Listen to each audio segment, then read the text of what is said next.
Do your lines look like the one on the left or the one on the right? Are they a bunch of short, hairy strokes, all sort of clumped together trying to pretend they're one big stroke? This is probably because you're gripping your pencil the wrong way. What was the first thing you remember being taught to do with a pencil? My guess is that it was to write your name when you were in grade school. In this video, I'm going to reintroduce you to the most basic drawing tool there is, the number 2 pencil. We're introduced to pencils almost exclusively for writing, and that means that we learn to use them in one way, with a tight grip.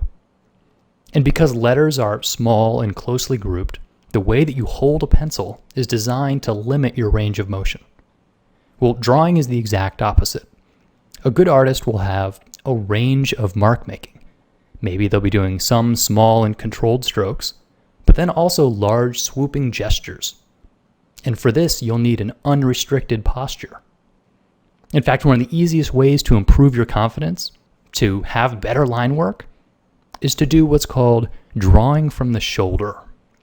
So what does that mean, to draw from the shoulder? Well, it means that you'll be primarily bending your elbow and your shoulder, not your fingertips, and definitely not your wrist. This change might require you to rearrange your desk or to stand while you draw, but it's going to dramatically change the way that you're able to make marks. So when you're holding your pencil in this way, try using the side of the graphite to lay down some soft lines. And make sure that your pencil is dull to start with. The idea here is to make quick, fluid marks with the side of your pencil. Drawing with the tip of a sharpened pencil is like carving into the surface of the paper with a chisel. It's a very slow, methodical thing. You will do this sort of tight drawing in the future, but for now, the focus is on loose, gestural sketching using the side of your pencil. So let's talk about the pencil itself for a minute. First off, you'll notice that the end is labeled with sort of a rating. And what this refers to is the type of graphite that it contains. Now, what I like is the one right in the center, an HB. This is also known as a number 2 pencil in America. Now, if you had a 4B, what you'd have is a much darker lead. And this is going to be almost like charcoal, where it's a softer mark, it tends to smudge a little more, and it leaves sort of a darker dark.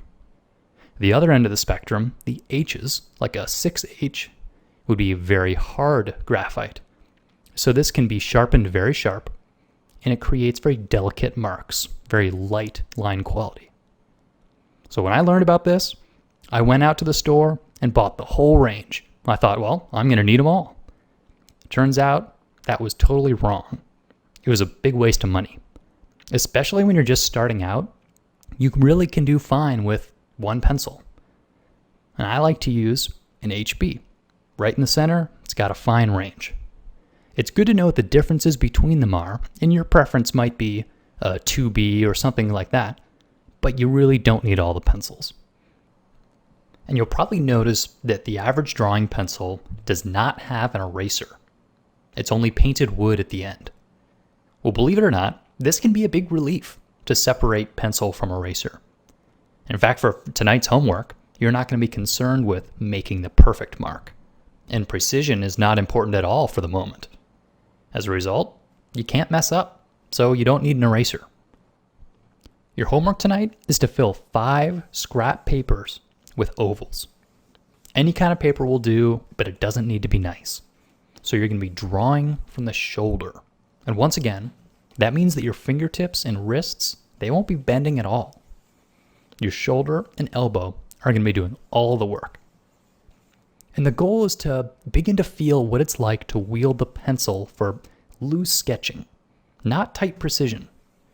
And I know this might seem like doodling or boring and pointless, but remember, you've had years of experience holding the pencil for writing in a tight vice grip. It takes time to retrain your muscles and your brain for the new posture. You're not setting out to make the world's most beautiful, perfect ovals. All you're doing is getting a little pencil mileage. You're just taking the first step towards confident drawing. So turn on some good music, and spend a while drawing ovals, and draw from the shoulder. Thanks for watching, and have fun with this.